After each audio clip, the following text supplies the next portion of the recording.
don't remember. It was something coming through the door.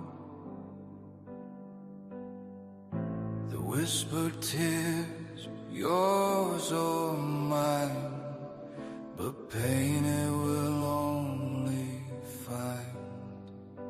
Wounds and wisdom, body and soul, a lifetime journey into the unknown, a broken crown,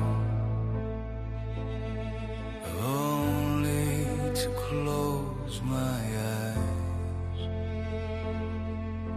turning around in me.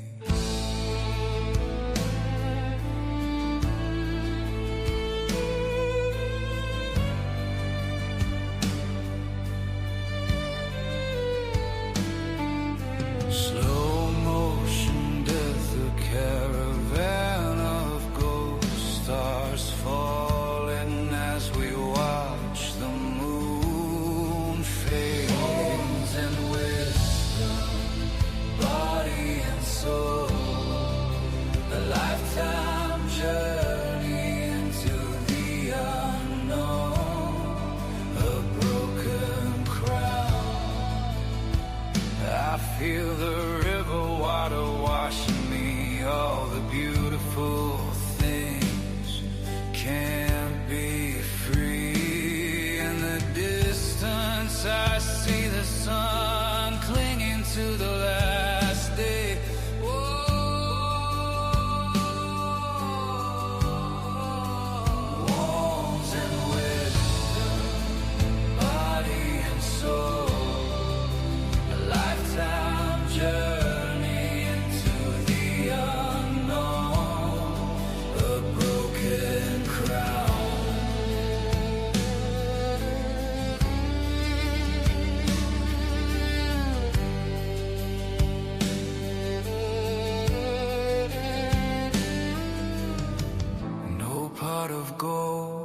at the end of the rainbow. It was a beautiful war of flesh and bone against spirit and consciousness.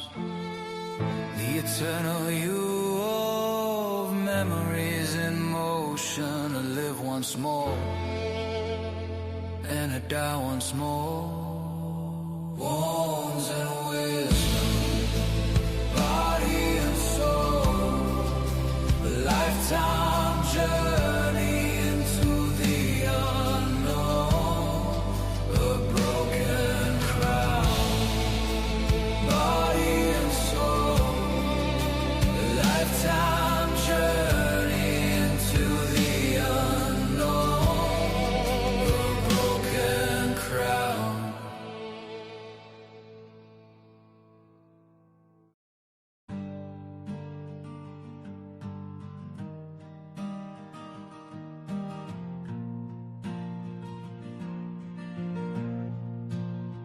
As I travel this life alone, two paths both unknown, for what already has this life shown. The first step I diverge from normalcy, no paper cut out life for me.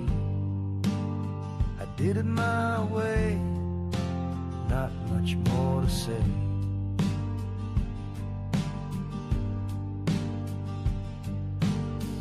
Less traveled, dark and cold, I came upon a fork in the road. I pondered, both mind free.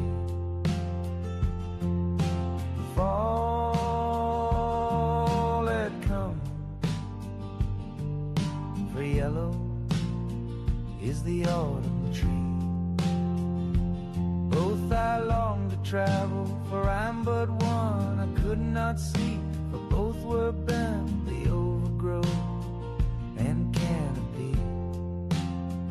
Where will destiny lead me? The first step I diverge from normalcy, no paper cut out life for me. I did it my way, not much more to say.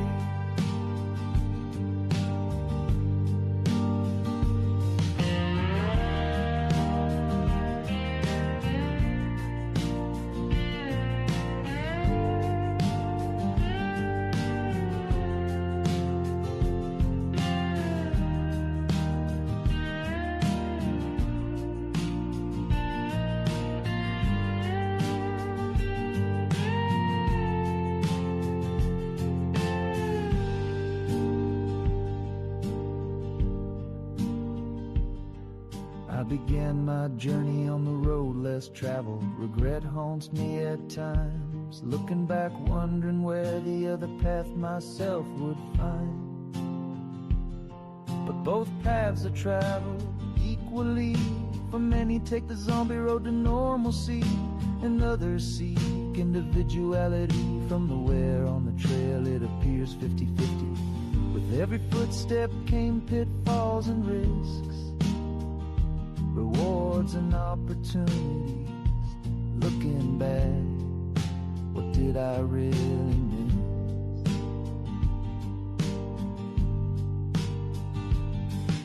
The first step I diverged from normalcy, no paper cut out life for me. I did it my way, not much more to say.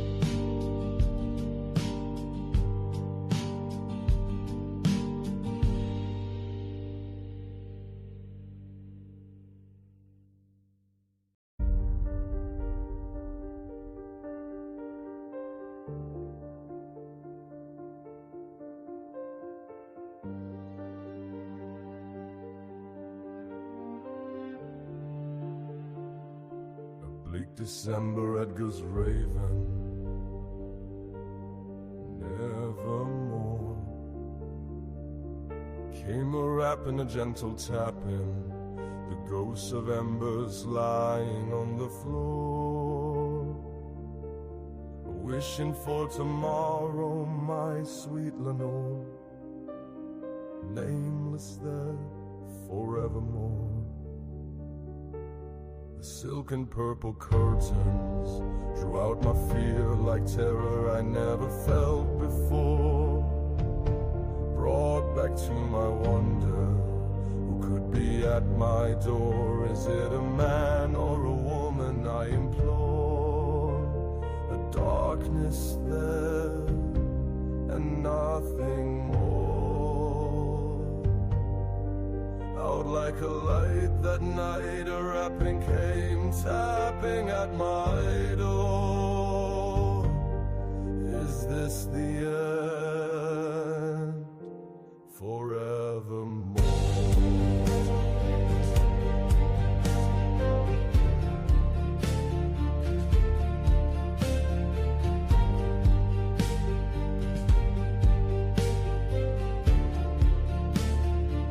Into the darkness I gazed, a stood fear and doubt, a nightmare it seems, but only a dream. The stillness and silence unbroken, till I whispered Lenore and your name came back. Only this and nothing more. A burning in my soul as I turn from the door. But the tapping came back louder than before. It's the wind and nothing more.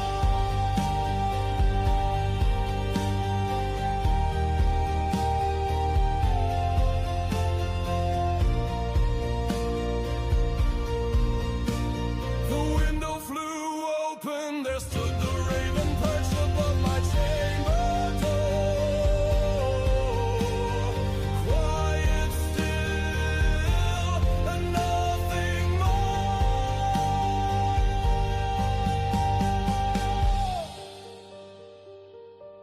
I feel a smile growing as I gaze upon its beauty, but the grave it wore. I beckoned thee from the chamber door, spoke the raven. All right, folks, welcome to Paranormal Roundtable. I'm your host, Raven, the word it spoke Steve. was nothing. Join us. Even We're the in. word was a bore.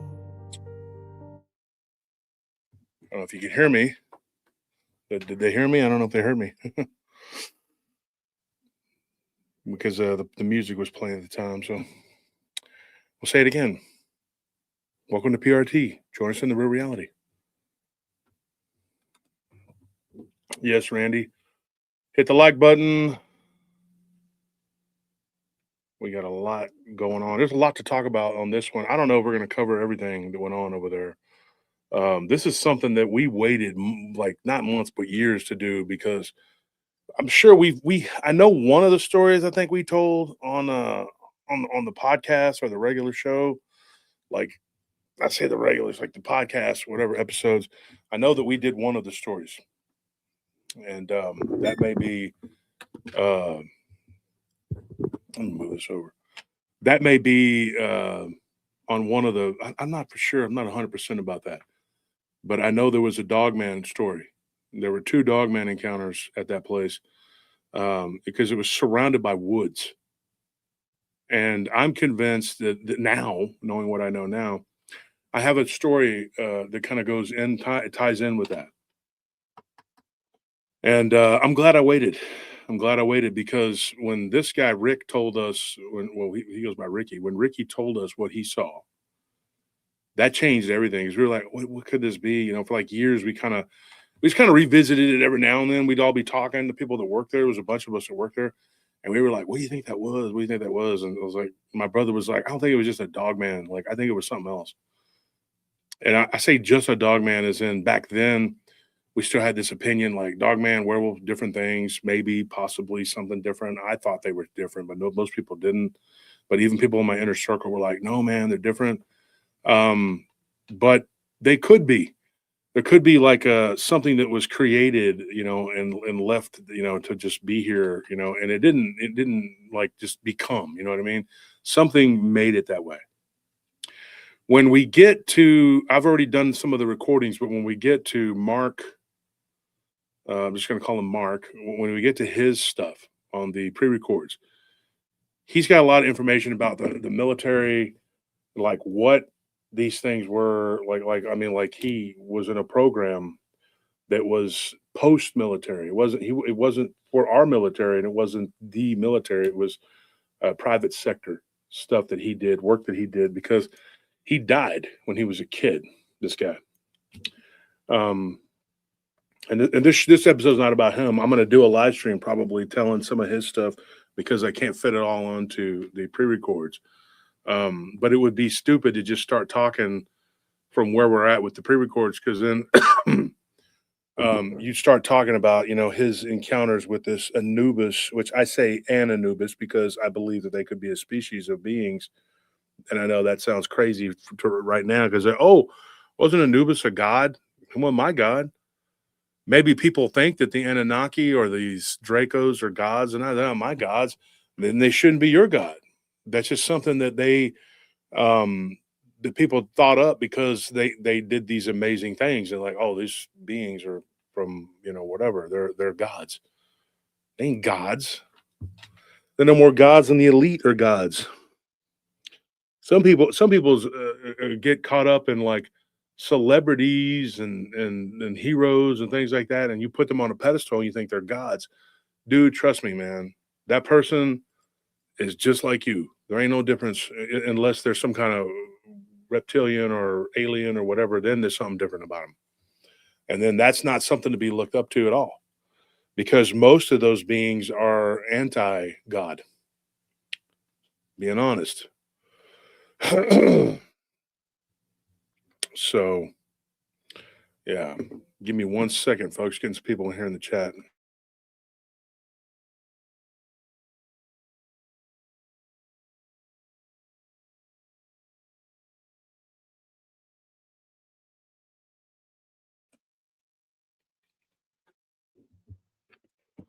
Oh, so one of the things I got to talk about before we get started here is don't forget on Saturdays, True Crime Paranormal, True Crime Paranormal, True Crime Paranormal on Saturdays at 7 p.m.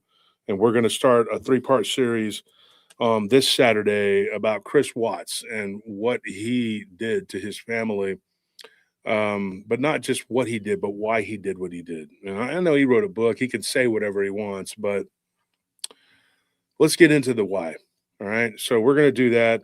That starts a 3-part series that will start on Saturday at 7 p.m. Every Saturday at 7 p.m. True Crime Paranormal.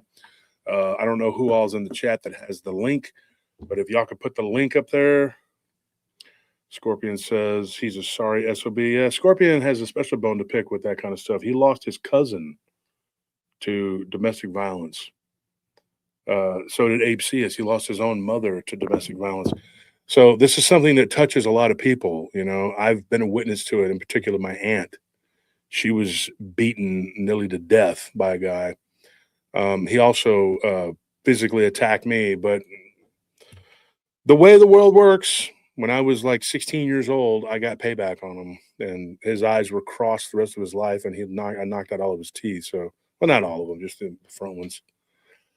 Yeah, he came into my house and he smarted off to my mom and started talking a bunch of crap, and I'm just like, I had the flu.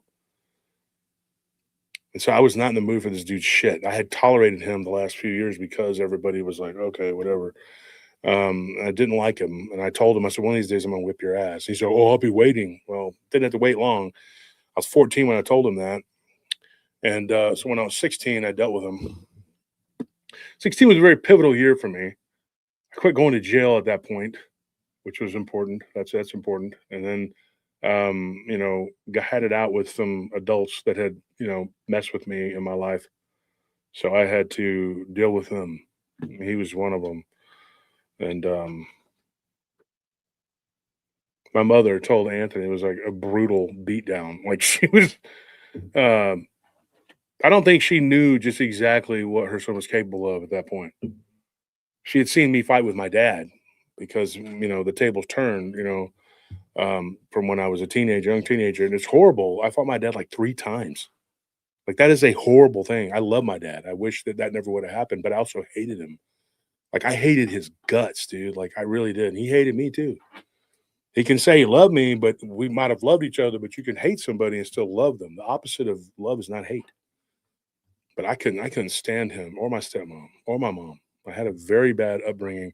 And unfortunately for everybody listening, that's kind of like the Generation X. If you talk to Generation X, there's a very common thread there. The boomer generation were at serious odds with their children. The rate of children living with their parents by the time they were 25 was almost 4 times as much with the millennials as it was with Gen X. When the recession hit, it was just like it skyrocketed to like 7, 8 times. Like, we moved out early, young, a lot of us. And I got about half a dozen friends that had to fight their own parents, their dads and whatever, stepdads. It was rough, man. They were given a very good economy. And if you're a boomer, I'm not attacking you. I have a lot of boomers in my life that I love very much. But you were given a very good economy and a chance to succeed that we were not. And, that came to head with the millennials, who were a lazy bunch of shits, in my opinion. Because, I mean, and the reason I based that on personal experience, I would hire them and they didn't want to work. Like, they was like, I want money. Where is it? And it's like, you got to work for it. Well, you sound like a boomer. I'm like, yes, because that's one of the things that they had right. That's fascism. You're supposed to work, you little punk. That's what you're supposed to do. Or you get the pimp hand. I don't know how many millennials I had to beat the hell out of because they thought they could whip my ass. Oh, go get my face. Oh, what you gonna do? I'm like, I've been watching TV and Kung Fu. They grew up watching UFC and not knowing shit about it. Then when they're flying through the air and being body slammed, then they're going like, oh, I need to rethink my life decisions.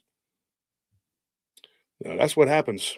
I had a lot of them. I had this young dude get up in my face because I was a day late paying him. It wasn't my fault. I said, go talk to the bank. I said, I'm about to talk to you right now, man. Okay. Holding his gun in his hand. Like, and it's like, I'm like, dude, I disarmed him really quickly. And then I gave him the option. You can take the ass beating or you can go. You can just walk away and be done. Don't have a job. He said, oh, I'm not going to just walk away. You hand me my gun back. And I gave it to him without the bullets. He wanted the bullets back. I said, I'm not going to give you the bullets. I said, I'll give you like 10 other things, though. 10 fingers closing the fist. It took about 2.8 seconds. And the other two boomers are never boomers, but might as well be. The millennials just stand there going, wow, dude, that's like real life. Like, that's real blood. Yep. That's what happens. People actually bleed. People get punched in the face. Go watch the video I posted on Facebook. This guy, Tiki, I'm not going to get into it. He's a UFC fighter. He fought this middleweight boxer who thought he was tough. He goes, you know who the hell I am? And he's like, yeah, I don't give a shit who you are. Kept talking trash, and then Tiki knocked him the F out. But at the end of the video, though, the end of the video, he gets up and tries to climb on his back or something. It's like, okay, that's not what happened. It happened at Rampage's after party. Maybe you should just shut the hell up. Nobody cares like who you are. You know who I am. You're ugly all day. That's what I know about you. It's funny, man, because people do that. They think that they're more than they are. And when you start thinking that, man, dude, people go around talking about my heart don't pump Kool-Aid. It doesn't matter what it pumps. If a bullet goes into it, does it? A lot of violent people out there.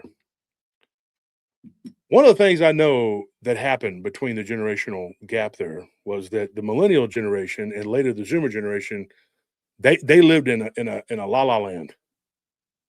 And in a lot of ways, the boomer generation lived in a la-la land. Not all of them, because on my dad's side of the family, you got a lot of hardworking ranchers and farmers who they didn't live in la-la land. They worked every day and they just worked their ass off. And they didn't just have houses, they had farms and ranches with a lot of acres and a lot of stuff you had to deal with. I know what that's like. Now, you had people that grew up, though, they didn't have to feed cattle. They didn't have to get up in the morning. And you stayed up all night drinking whiskey, you still had to feed. You might as well just stay up and go feed your animals and then go to bed for a little bit and go back and start working again. Being a drunk didn't help you. Was not But these people thought, oh, I'm going to drink and party. These are my cousins, right? Mhm. I'm going to drink and party, and then I'm going to go feed. Then they go and they lay down in cow shit in the pasture. I'm not even joking. A couple of them, that's how stupid they are. I had to go out there and fetch them, throw them in the back of a truck and hose them down like damn hogs. What's wrong with you? How stupid are you?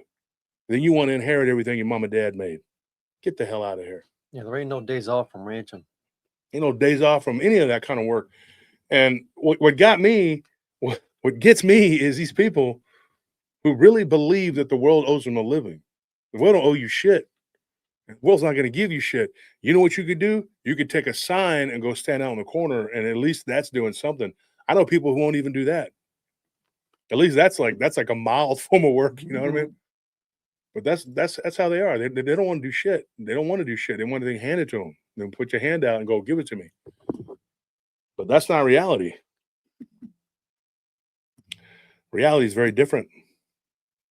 So yeah, been done, seen a lot of things. Been there, done that. And one of the things I can say too is when you're handed the best economy the world's ever seen, and then you just tear through it, and then wonder why everybody else is not. In one generation, it's just gone. Not doing great. Oh, I don't know what happened. These kids nowadays are. But they got a lot of. I just gave up, man, dealing with them. Well, I don't know if y'all were the first, but like that, like in like, y'all were like in modern times of mainly the first like neglected generation. Like, I mean, most millennials, I don't think like we really know what it's like to be latchkey kids, because like y'all grew up basically like Lord of the Flies, because the boomer parents were chasing the almighty dollar and taking vacations in their RVs that they could afford on one income, working 40 hours a week, and bought a home by the time they were in their 20s, you know, and then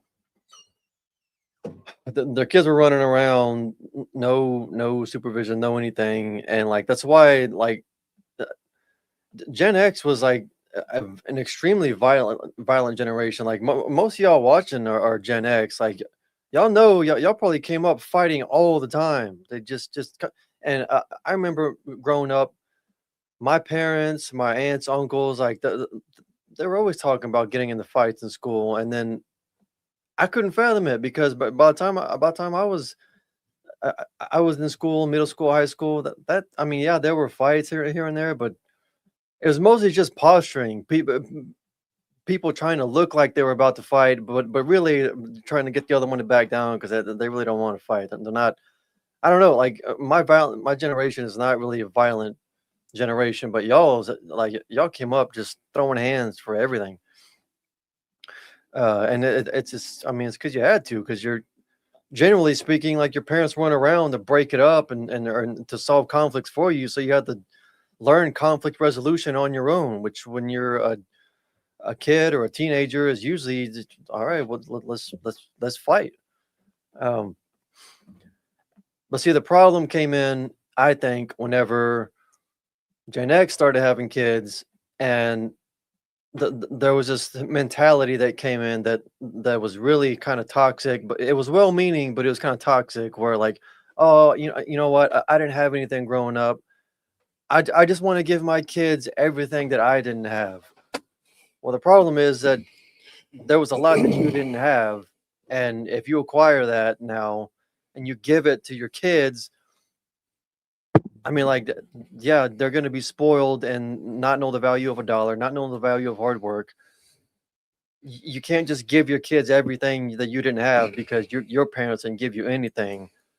There's an overcorrection there that happens. There's a middle ground here that people seem to really miss. You don't have to be way over here or way over here. There's a sweet spot between neglect Lord of the Flies and let's take little Lord Fauntleroy and put him up on a pedestal and give him everything. He's the golden child. Like, you don't have middle ground here.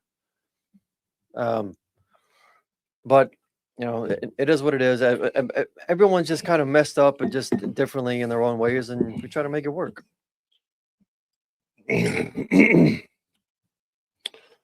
Yeah, definitely messes you up when you're raised. They say a village takes a village. When you have a village of other kids that don't know shit about life, and your parents are gone a lot. We always thought it was weird that it was always this like one kid that had the parents that were always around. Yeah. That was they were weird. I was like, why are your parents always around? Like your parents, they had those. And you can tell who they are too. There's one guy right now. I must say, he has a show. It's a small show, and he's very blinky. He blinks his eyes a lot. He wears glasses, and he's annoying. He's annoying as shit. I don't really like the dude. But I'm not gonna say who he is because I don't want any trouble because I don't want to have a feud with this dude or whatever. I thought he was cool at one time, but then he just showed his true colors. Like so many people in this community, they suck ass. And but you could just tell like he was one of those people. Like mom and dad were around a lot. You could just I don't even have to ask the guy. I don't have to go, hey man, were your parents around all the time? Like you could just tell like mom and dad raised me. Okay, like he talks like that too, and you could tell. Like I guarantee you, he still probably talks to his mommy and daddy every day. And if you do talk to mom and dad every day, that's great. Bless you. God bless you. I just know that for me, that's not the way it is, and that's not the way it was. I love them, but they didn't do shit for me. They can't take credit for nothing. Nothing. Really, nothing. You could say, yeah, I helped him once in a while, once in a blue moon. But for the most part, they didn't. Now, I have boomer aunts and uncles who did, on both sides, who just gave their kids everything, like everything. These kids had every opportunity to have everything. And some of them did good and appreciated it. Others did not. Others just don't know what I don't know what they're doing, man. No, it's not Jeff Naldoni. Somebody said Jeff Naldoni. I haven't thought about Jeff in a long time. Jeff don't like me. I don't have no problem with Jeff. Jeff's told people supposedly that he don't like me. I give as much shit about it as a fresh bucket of hamster vomit. Stand in line. I don't give a damn if you like me or not. I don't care. And y'all can go say, oh, Jeff, he's talking about you. I don't know shit about you, Jeff. Don't care. Don't watch his show. He's never wanted to deal with me. I never want to deal with him. I know he's friends with Dark. Go be friends with Dark. I'm not friends with that dude, and I don't give a shit about that dude or any of their friends or any of the people or all these. I don't care about any of these people. None of them. Here at PRT, we're PRT. I love everybody. If they want to love me back, then so be it. So I got to talk about something before we get started here. It's with a heavy heart. Gabriel Yvonne Craig died yesterday. Or was it earlier today? Earlier today. She passed away. And she was always in the chat. Gabrielle was a true paratrooper, the follower of the show. So y'all could say your prayers for her family and her soul. I know people that believe a certain way. They're like, oh, once you're dead, you can't pray for the soul. Just do what you want to do, okay? Pray for the soul because that does actually help. People actually believe weird things because, there were 88 books in the Bible and now there's 66. We don't need the other 22. We have enough knowledge now. And you've seen how it worked out. Pizza parties. Pizza all around for everybody. It's worked out real well, hasn't it? Right? We fought on the right side of every war. We landed on the moon. Can't even say it with a straight face. Man, smart as hell. These people are so smart. They went to college. Oh, gosh darn it. They went there, they looked at it, and they learned exactly what the Rockefellers wanted them to learn. Them and the Rothschilds have done a great job raising your children on Nickelodeon. Right? Yeah, the stuff that's been going on has been going on for a long time. And the way people are acting like, oh, wow, it's the Department of Justice is saying it. So now it's real. You had thousands of people saying it. I wasn't the only one. People coming out all the time, and then they disappear or they die. Yeah. And then everybody's like, oh, well, we've got to keep going. And don't give me this bullshit about y'all were too busy working. the average American working 44 hours a week. Okay, you got 4 hours of overtime. What are you doing with the rest of your time? You tell me you're too tired? You can't pay attention to what's going on? Because listen, the paranormal roundtable is easy. You can just lay there. You don't have to do anything. You could just literally, you could be a lazy person, just lay there. It's not hard to listen and believe what's going on. I've been saying it. You go, oh wow, that's happening. I thought this guy was just some kind of Nazi or something. I didn't know what the hell. That's the label we give people when they're the bad guy. That's what we do. On both sides. You got both sides going, you're a Nazi. No, you're a Nazi. Neither side has anything to do with Nazis, man. They have nothing to do with it at all. They really don't. You don't have. That was a movement that with the fascist movement was those movements in those countries, and there were several of them, not just Germany. They're just the most popular. But the fascistas were in a lot of countries because at the times it was pretty much a choice between capitalism, communism, or fascism. Not a lot of good choices. You're pretty much. So we're going to be doing a video, me and Anthony, pretty soon, like real soon. Yep. On the we're going to be doing it on taking it to the random files. So, we're having a conversation earlier. I had actually asked him a question about finance that like I was curious about, and it was something that I was looking into. And I knew that, and I have that luxury. I'm blessed to have someone that I can just ask questions about pretty much anything. So your mic is too far away. I said your mic is off.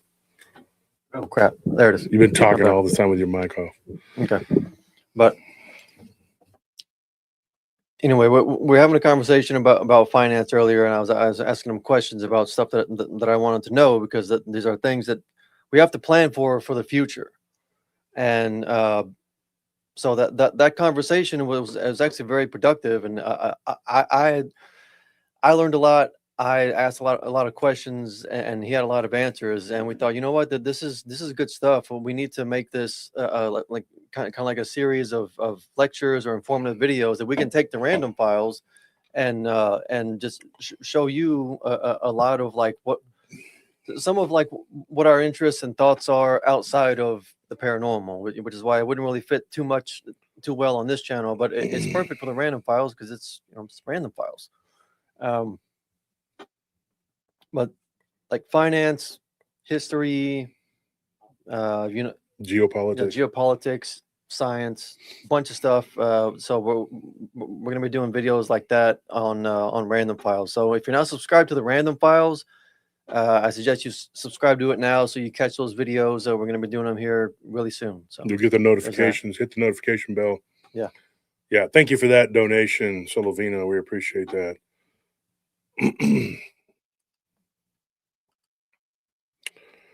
Donations are not expected, but they're appreciated, greatly appreciated here at Paranormal Roundtable. Money's been real tight lately, and I am dead set on teaching you guys. So we're going to go to the random files. Precious metals, very important. Gold, silver, copper, platinum. I'm not even joking, dude. This is going to be... We'll talk about it on the random files. 3 things that move. Cutting interest rates, war, or the potential for war, and inflation, which is a byproduct of other things, But those are motivators, and those will move the needle for precious metals. You need to do it now before it's too far out of reach. I would say gold for most people is probably too far out of reach already. Yeah. But silver is not. You can still buy silver. But once it hits its true mark, done deal. But if you want to hear me talk and do that, we'll talk about it, man. Yeah, that's Sean's not wrong. I disagree with what you said about ICE. Only that I don't have a strong opinion on it. I think ICE is needed, but I think that those last 2 incidents, they're not what you think they are. I'm gonna say that. Let's put it that way. Not you, Sean. Just anybody. It's not what you think they are. Trust me, man. They've been infiltrated too, like everybody else.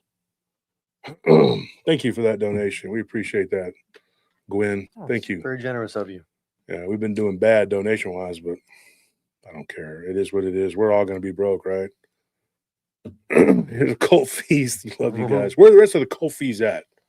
Let's get that guy to complain in the chat in the comment section about how I said people need to pull their load, whatever. Help us out. Yeah, man. Yeah, screw you, man. That won't work. I'm going to say this, man. Some of the poorest people will be the ones that back you up and help you. Oh, yeah. People with the most money, they'll just be like, yeah, alms for the poor. No, I don't do that. That's all they have all that money. They won't do it. They don't do anything for anyone. Yeah. So Sean says, look into 4,000 people wrongfully arrested by ICE. Those are headlines, Sean. Yeah, I could look into each and every case if I had time, but I can tell you right now, for every one or two, that the media would be destroying ICE if that really was the case. Yeah, Trust me. I don't believe that number. Yeah, that number is not correct. No, I'm not totally disagreeing because I got some things I got to say, but it's probably going to have to be Rumble. It's probably going to have to be Random Files Rumble when that kicks off, because I'm going to be doing some at least once a week. We're going to talk about Geo. I'm going to tell you the truth of what I know, because it's not good and bad. Believe me, bro.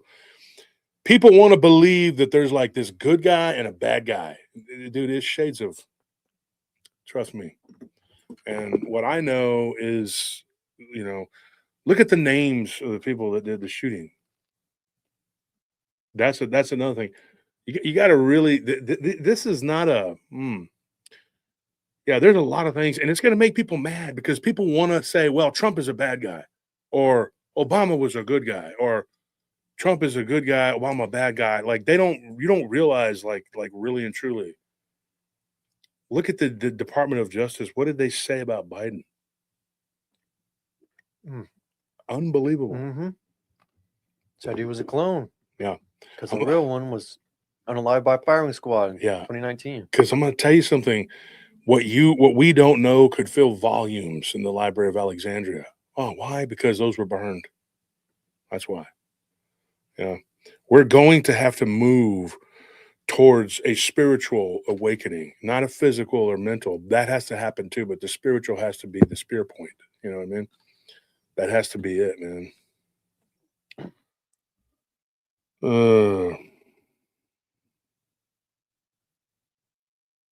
Sean, I know that you have your own belief, whatever, man, and trust me, we're probably more alike than you think.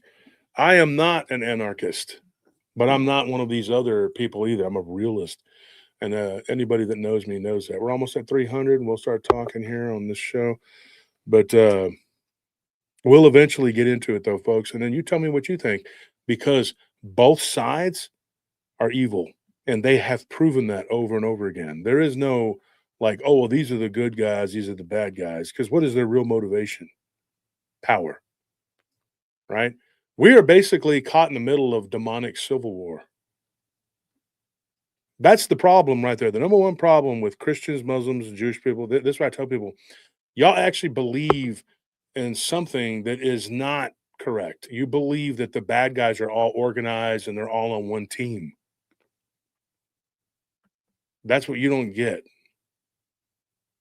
It's like, it's darkness. It's black on black. Dark. I don't mean black people. I mean like darkness on darkness. And you're caught in the middle of it, dude. You're basically, we're all just pawns of this system, and there is real evil out there, and it's running amok, dude. And it is so rampant, dude. But you got to be tough. It takes intestinal fortitude. The times ahead, if you listen to what I'm going to talk to you about on the Random Files, I really feel like you guys are chosen people. I don't mean like God's chosen people. Like what I'm talking about is like you're chosen to hear the word. In the Gnostics, in the Gospel of Thomas, if you look up the different books, the Nag Hammadi, all these different books, Jesus talks in those books at length, and he talks about people who could hear and understand the true word, like what like he would teach the base level, with the parables and all that. He would tell stories to teach people, but then there was another level, And Jesus, said that to get to that level, there was something in the eyes that he could look through, and he could tell that that person was ready to hear the real truth, the real reality. There's only so many people who can accept that. And so you guys, the core of this group here, and there's people who've been with me since the beginning, and then some that came along, later on and joined up or whatever. I feel you're all brothers and sisters of PRT, and we're all this together. I'm not better than you. I'm nobody better than you. I don't deserve anything more than you. I'm on my own spiritual path, my own spiritual journey, and I will answer for everything that I've done and said, just like you will. But in the meantime, we can help each other out, right? And right now, I think we have an obligation to teach people about what's coming, what's going on, who these people are, how they got to where they're at, and just do like cover them, like show you, like who are these players, and then we'll go deeper. We'll go deeper because we started out in the paranormal, right, in the weird. So you don't have to go, oh, okay, now I got to wade into the deep water. You're already in the deep water. You already know all the weird stuff. Let's go back and figure out how it became where it's at. That's what I want to do. That's what I want to do with the Random Files, with True Crime Paranormal. Nellie's doing Dead Zone Transmission. I'm doing this show. We got a lot we got going on. We've recorded over 20 episodes now, of episodes that are going to be dropped coming in March and April. And it's going to get real deep on a lot of these. There's people that are talking to us about having been in the military or private sector or foreign militaries and things that they've seen and what they've done and what they know. Hold on one second.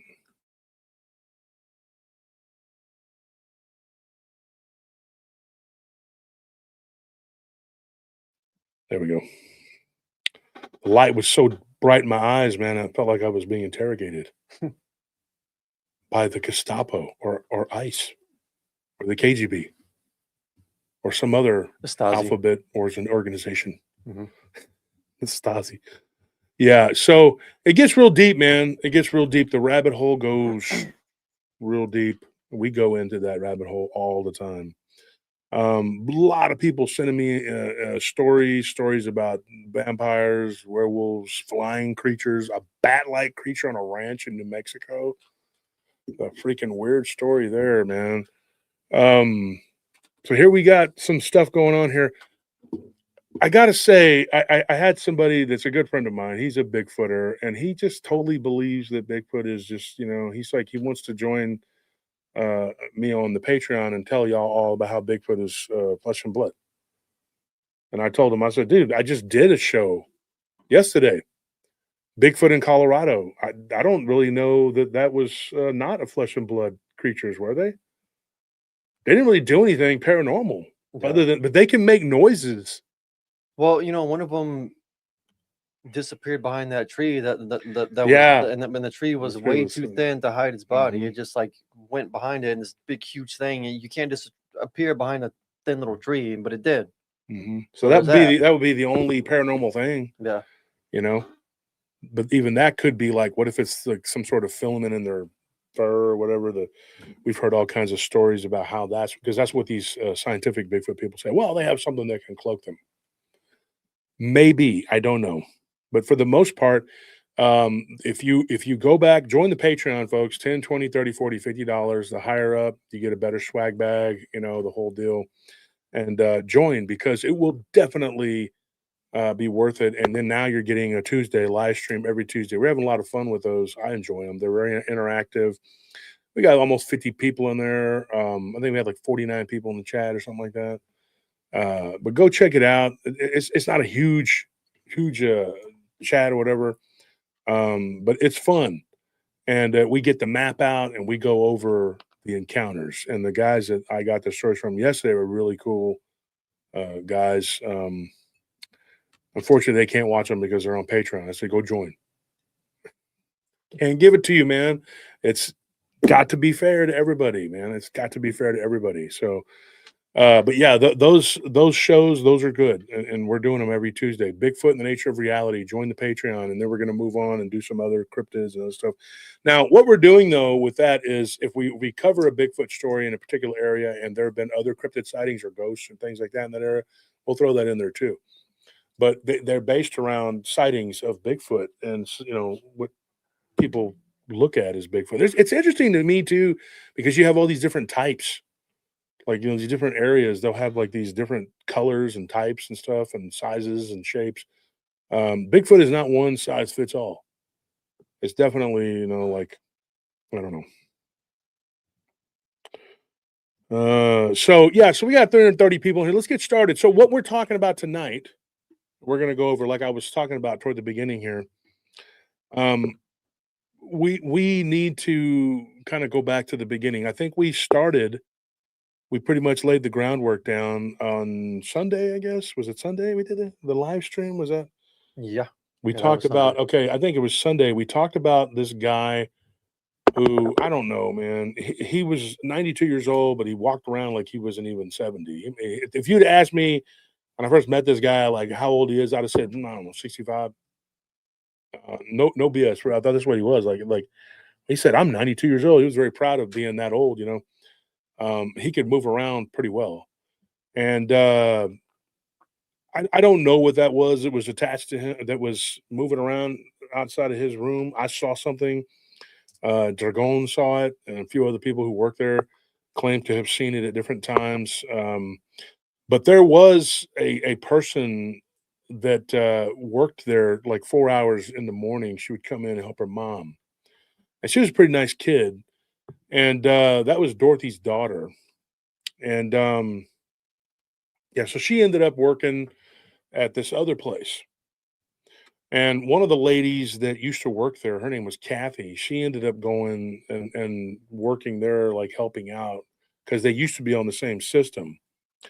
There was like 6 retirement homes that were all part of the same system. There's a bunch of retirement homes here in Austin area, and they're always surrounded by woods, right? But this one was at one time, it was like where it was at, where it was built back like in the 70s, 80s, 90s even, like when I first came here, that was all woods. Like you would drive through there weren't no houses. Past that Diamond Shamrock right there on 183 and it's on Jollyville and Breaker. I think it's Yeah. Breaker. Yeah, I Yeah. know that's up. Yeah. My uncle's wife used to work there. My aunt, she used to work there. She lost her leg in a motorcycle accident years ago, but she used to work there. And that was right there. Once you pass that, there wasn't nothing, dude. And then you take a right and you go down the road, and that's Mhm. So that whole area back up in there was nothing, nothing. It was just all woods, and they started building all kinds of stuff out there. And so there's a couple different retirement homes in that area. I think there's 3 altogether right there. But mine, the one I worked at, I say mine, the one I worked at for months and months years ago, that was further north. But these were all part of the same system. And you remember I worked at one when they were building it. That was the Yeah. one in Round Rock, Yeah, that was a while back. and there was nothing around there at that time. It was Mm. all woods. It was spooky out there. Yeah, that's where I thought I might have heard the Dogman, like the same one that I saw when I was 15. I felt the presence of it, and in my mind, that's what I thought. I didn't see it that time, but I felt something. But this is what ended up happening. We ended up doing security for that particular um, system or whatever, and her daughter, I might have already said her name on the show. I don't remember if I said her name or not. But we'll call her Nikki. All right, we'll just call her Nikki. So if I said the name, well, I guess it's too late. Whatever. I mean, but in case I didn't go back and look and see if I did or didn't. I had it in my notes, but for some reason, my phone I don't know why my phone will not. It won't. It's like it's messed up. Something. I tried rebooting it. It's not working. So I don't have my notes, but I know the stories by heart anyway. So what ended up happening is Dorothy's daughter and Nikki, thanks still works in that for that system. And so I don't know what if they own that still or not, but I know that the one I used to work at and that one became 2 separate companies while we were doing security for the other one. So this is what happened. I didn't work there. When we first got that account, we sent a guard over there, and his name was Patrick. You remember him? Yeah. Yeah, and Patrick was the first one to report something weird. He was like, "Man, that place is weird. Like, it's a weird place. Like, there is some weird stuff there." I'm not going to tell you what year. I'll just say this: it was in the 2010s. The early part of that, and tens to the teens. We had it for what, 5 or 6 years, off and on. Yeah, just about. And then we did fire watches for them and everything. I think the last time we did a fire watch over there was like 2018, 19, something like that. I was already with Nelly at that time. But I always told the guards, I said, "Look, man, it's a weird place. It's a really weird place." And Tony and you talked about it the other night on the show. The thing that gets me about that place was that the residents were seeing things, the people that worked there were seeing things, and the security were seeing things. And it wasn't like I don't want, how do you say it? Like, it wasn't really talked about. Like, everybody would kind of talk about it like in hushed tones. So I figured out what it was. I think it was the management was they didn't want the residents being afraid. Oh, yeah. Right. So when you go to work there, they started kind of they would tell my guards like, "Hey," because one of my guards, he got freaked out. So he started talking to the residents. And he told the residents what he saw. And then the residents all started talking about it. And they were like, "Yeah, there's some weird stuff over here." Right.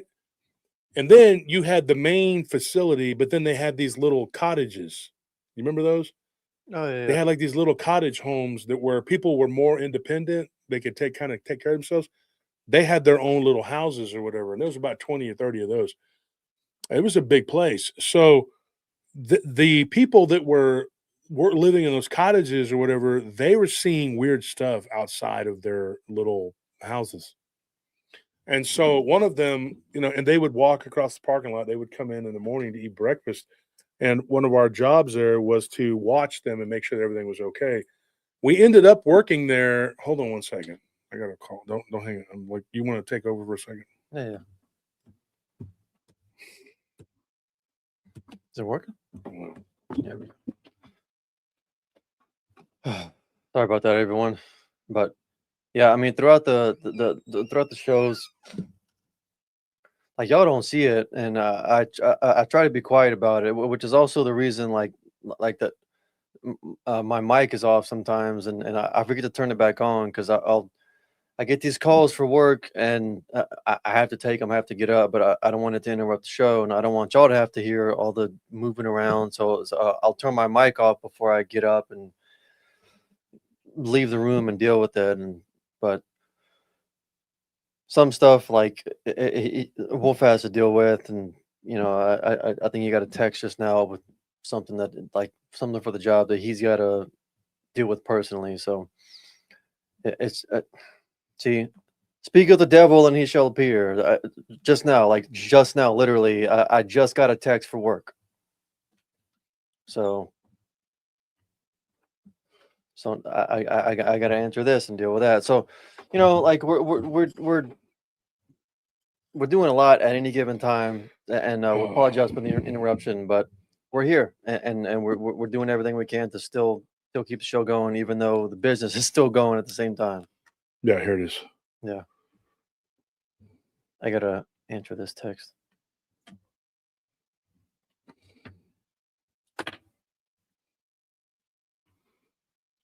What the freaking heck? Okay. All right. Sorry about that, folks. The dual-edged sword. So it's good to have your own business, but it's ridiculous.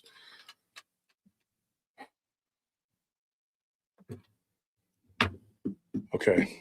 Are you dealing with it? Yeah. All right. So here's the thing. We ended up having to work there, and the first guard that worked there, he worked there for a solid week. And when we were out in the parking lot, they wanted us to wear like this little reflective vest, right? The reason that that's pertinent to the story, I'll tell you in a minute. And so he was basically, he told somebody there that he saw something weird. He didn't tell us. And then the management found out. And then, of course, I was friends with Dorothy's daughter. So when I saw her there, I was like, "Oh, what's up, girl?" Start talking, what's up? I remember when she was a kiddo, and just in high school and was working in the morning. She would come in, literally, that kid would come in and work at like 4 in the morning, and she would work until like 8 and then go to school. So that she, that was just something that she did to help her mom out and whatever. And she worked harder than some of the people that were supposed to be getting, that's their regular job. They didn't even do it. And so I got along real good with her and her family. I got to meet her dad too. He was good people. There were black people that used to run the other place or whatever. So you get a visual picture of who she is, whatever. Um, and she came to me and she was like, "Hey, Wolf," because she was a registered nurse. She'd already got her degree at that time. She was already like out of school and had gone and whatever. She'd already gone to school and was out. So this was about a year out of school for her. And she was one of the leads at that time. She wasn't in charge, she was a lead, but she came to me when I saw her there, and I said, "Oh, you're working over here now?" She said, "Yeah." And I said, some argument going on. Sorry about that, folks, if you could hear it. But anyways, to deal with this. Hang on one second.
Sorry about that, folks. We lost a bunch of people. They jumped off because of that. I'm sorry. We won't interrupt again, but I had to deal with that situation. We literally had a domestic going on, and the guard had to be told because they couldn't find it. So, what is going on with this here lately? There have been so many domestics. Something in the There's water, in something the bad, air. dude. I mean, I know Richard would probably say it's the towers or whatever. For whatever it is, it's gotten really. Kind of frequencies being blared. There's been a lot of it, and so we have to go and deal with it. Who left? I don't know, Gertie. Who left?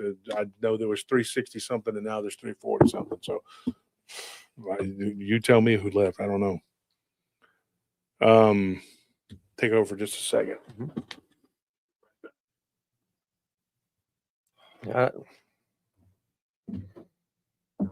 Try our best not to stop the show for that reason. I mean, like you saw, there's 20 people just gone. I mean, I don't want to sit here and complain, but do you need that much like constant stimulation, like a chipmunk? I need dopamine, and if God forbid, we stop the show 2 minutes. Oh no! I'm starving. I need dopamine. Let me go watch YouTube Shorts, and scroll and scroll and scroll. Let me go to Snapchat and let me go to what's the other one, where the zombies just doom scroll and fry the TikTok. Let me go to TikTok and just scroll through videos. Like that's not that's why y'all are the best audience, because y'all don't. This is not our like that constant dopamine hit people. That's not our demographic. So all of you who are here, you're actually intelligent people. Like this is why we say we have the best audience of any, we believe, of any YouTube channel ever, the smartest audience. And people want the kind of followers, fans, viewers that y'all are, but they can't get y'all. And they get mad, but it's like, well, bring something more stimulating to the table than just top 5 blah blah blah. All right, here we go. All right, so we got it taken care of. But sorry, folks, our job and tonight is not my normal night. I don't do dispatch like on a Wednesday typically. I know everybody knows I do the show Sunday, Monday, Wednesday, whatever. But our dispatch is sick. So great. They rerouted it to my phone and I rerouted it to Anthony's phone. So you'll be dealing with it. If we have to deal with it, he'll have to get up and deal with it. But I heard things going, so I had to get in there. So here's what's going on. Sorry about that, folks. So here's what's happening. I'm sorry about the lack of professionalism there, but I don't give a shit. All right. So I end up running into this woman who she used to work with her mama over at the other place, and I got along real good with them. And I got to know her dad. Her dad was cool. And sometimes when Dorothy was behind, I would help her with her work because it was sucked. Like she was supposed to have 2 people working with her. She would only have 1 working with her. And then that lady was pregnant and she had to leave. So they only had like 2 really good people, right? And so sometimes her daughter would come in and help her in the mornings, and then I would even help them take out the trash, and that's how I got to meet the whole family. Well, one day her daddy was talking to me, and he told me something. He says, "Man, there's some weird stuff in this place, man," because we were talking about what me and Dragon had happened. He asked me about Dragon because he didn't like Dragon because Dragon got smart with Dorothy, right? And he was like, they're both big, tough guys, whatever. He said, what's up with that guy? Why is he smart off to my wife or whatever? I said, dude, he's from Croatia, dude. He's got a whole another set of things going on. Former soldier, lost his family. This guy was in the army, so he knew. He was like, oh, really? I said, yeah, he's got a little bit of problems or whatever. I go, but he's a good person to be, if something goes down, he's the person, like you want somebody like him, me, or James. Those are the guys that would do that could fight, could take care of stuff.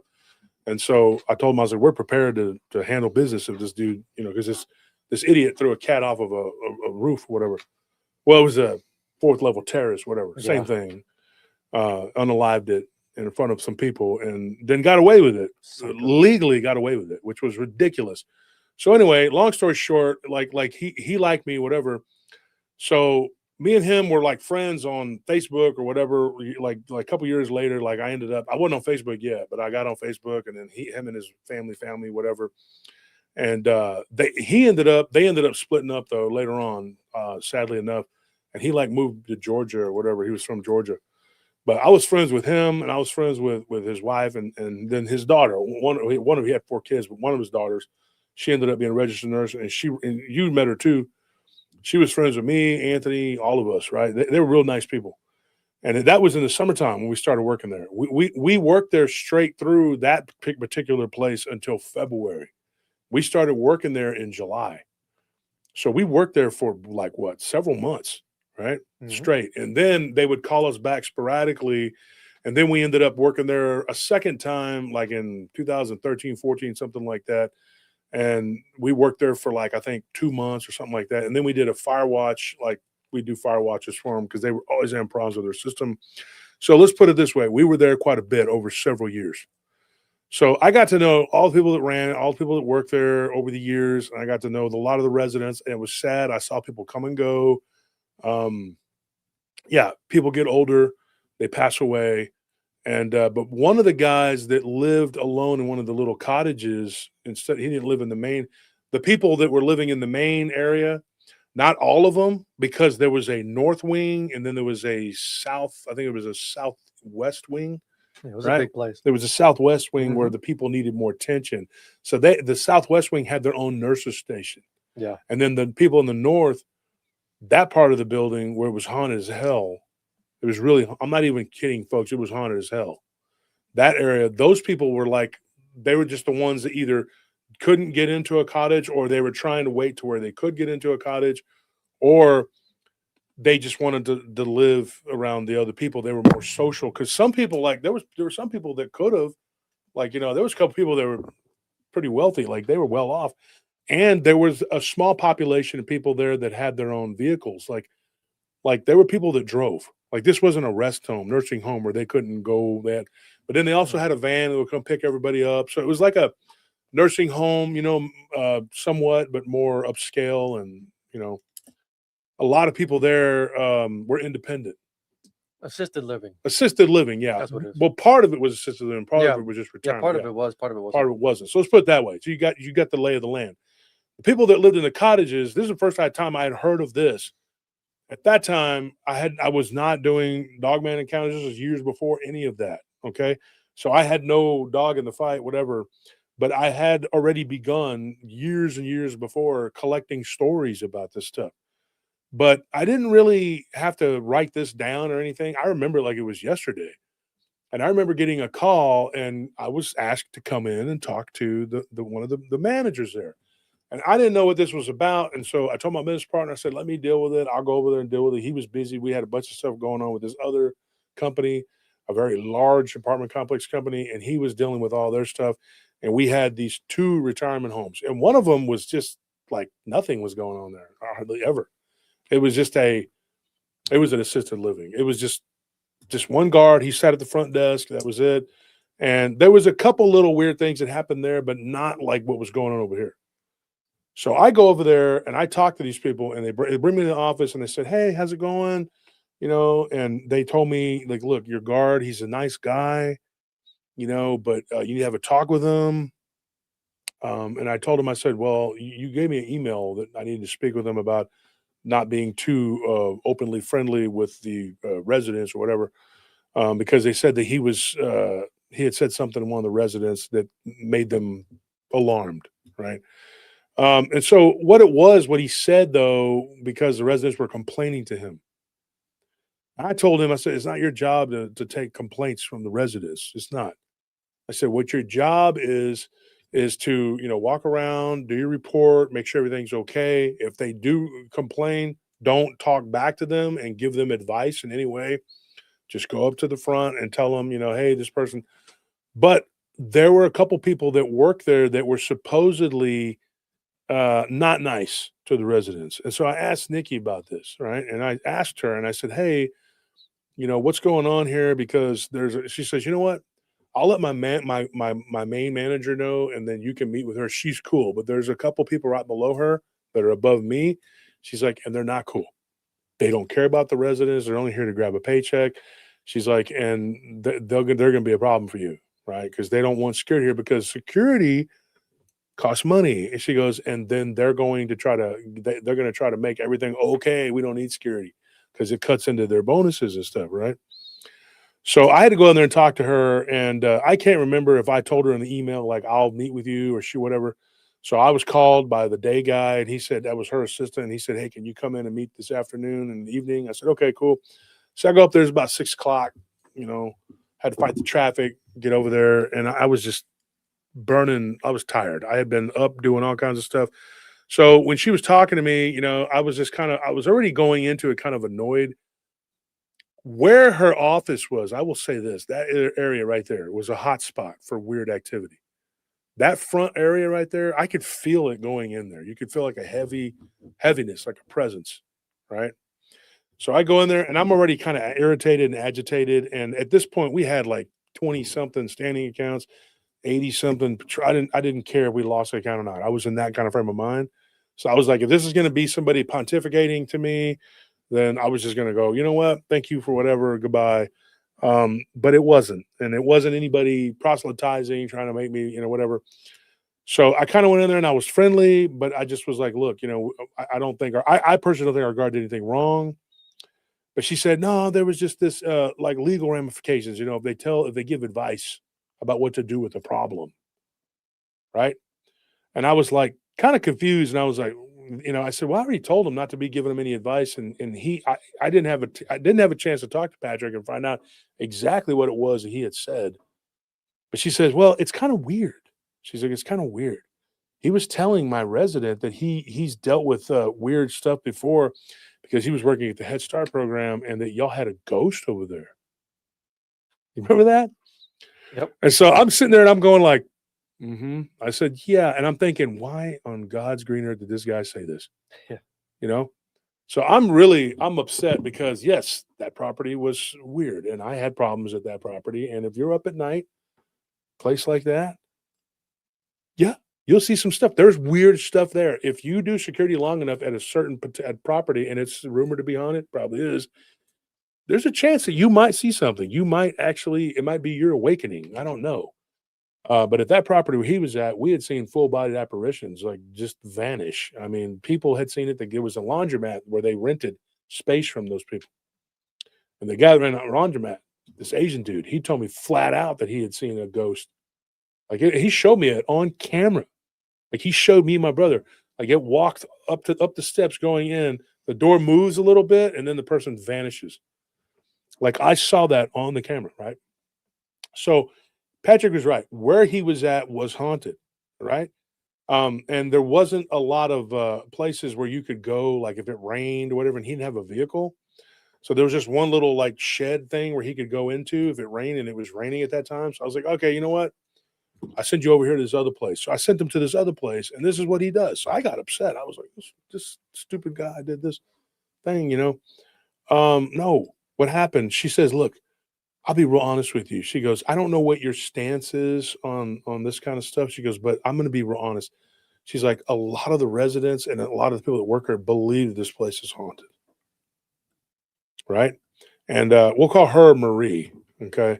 And so I told Marie, I said, I am a strong believer in this kind of stuff. I didn't have a show at that time. I hadn't written a book. I had nothing but my own experiences with this kind of stuff. And I told her, I said, I lived in a house that was haunted for 10 years. She goes, really? She goes, oh, thank God. Like she kind of put her hand on her chest, like kind of relieved, It is a relief. And she said, I thought you were going to think that I was crazy. I want to tell you, but I didn't want, because this is a special place. So you got to be, have a strong mind to be here, work here, She said, we had a resident that passed away not too long ago, and she's been seen multiple times since her passing. I already knew this because Nikki had told me this. And I said, yeah, I believe you. I didn't tell her what Nikki had said. So I was kind of waiting to feel it out, whatever. And then she says, well, I don't know if Nikki told you about it. And then I didn't want to get Nikki in trouble, so I didn't say anything. I just said, I heard. She goes, well, Nikki probably told you. She said it kind of like that. She goes, because I told her. And she said that you had worked at the other one of our sister properties, and you had some things happen there when you worked with her mother. She said, and her mother was interim manager here for a while until I showed up to take over, because I was at the place down South Austin at that time. So she said, and so now I'm in charge. And I said, okay, all right, yeah, she did. She told me. I said, I didn't want to get her in trouble. And she goes, no. She goes, I work real closely with them. They're good people. She's like, but we have some other people here who don't want the security here. They don't want you guys here. They think that you're not gonna be able to do anything, whatever. She goes, but really, it's really y'all are here just to make the residents feel more comfortable because at night, some of the people near the cottages and some of the people on the northwest end are hearing noises. It's mostly the people in the west between, whatever. I said, well, you got something going on over here too. She goes, yeah, but what's going on over here is like it's more like spirits, like we've had some weird things happen. She goes, and you're welcome to look at our cameras. We have some spirits on camera. And I did see them. And I saw like maybe 5 of them. And I told her, I said, okay, all right. She goes, Patrick's a nice person, but he kind of scared some of the residents because he was talking about what happened at another site in the morning. One of the residents is really intrigued by this because she's from Ireland and she had dealt with like, whatever. But they started all talking because she goes, some of our residents, they're older people and they have these little cliques and they're like children, they'll start. And now they're saying that there's something messing with people in the cottages. And I'm just kind of worried this is going to spread and it start to become you know, and I said, okay. I said, so what do you want me to do? She goes, well, just Patrick's fine. She goes, but just make sure that he keeps it, don't talk about, whatever. So that evening, he had just showed up for work. It was a 6 to 6. So I got done talking about 7 o'clock. I come out of the office and I see Patrick walking around. So I go, hey, let's go to the lunchroom, the dinner hall. And I forgot that dinner was served at like 7 o'clock. And so he was like, they told us, go get you some food or whatever. But the dinner hall, from working, Anthony, it would fill up. Oh, yeah. So we took ours off to the sides of this little, like what they call the sitting room. And we went over there and we ate our food. And I said, hey, listen, I said, you can't be telling these people whatever. And he's like, this one, his eyes got big. He goes, Wolf, you don't understand. He told me this. And like I said, this has been years in the making of me telling you this story because I wanted to go back and talk to the people who were involved. And there were 3 of them in particular. One of them I had lost touch with. And he's one of them. I don't know where he's at now. But I did talk to the 2 people that used to work there. And I finally was able to get their story, their take on it. And he said, you don't understand. He goes, this ain't a ghost. He's like, this is something else. He goes, you know how you were telling me when you were 15 years old? And now, like I said, I may have told one of the stories on this place. In fact, I'm pretty sure I did. Either on Dogman Encounters or on this show. I'm pretty sure I talked about it. But he said, you don't understand. He goes, this isn't a ghost. It's a creature it's kind of like what you saw. And at first I was like thinking, like, like, how is that happening in the building? You know what I mean? Yeah. And he goes, not in the building. He goes, outside the parking lot. He goes, in particular by the cottages.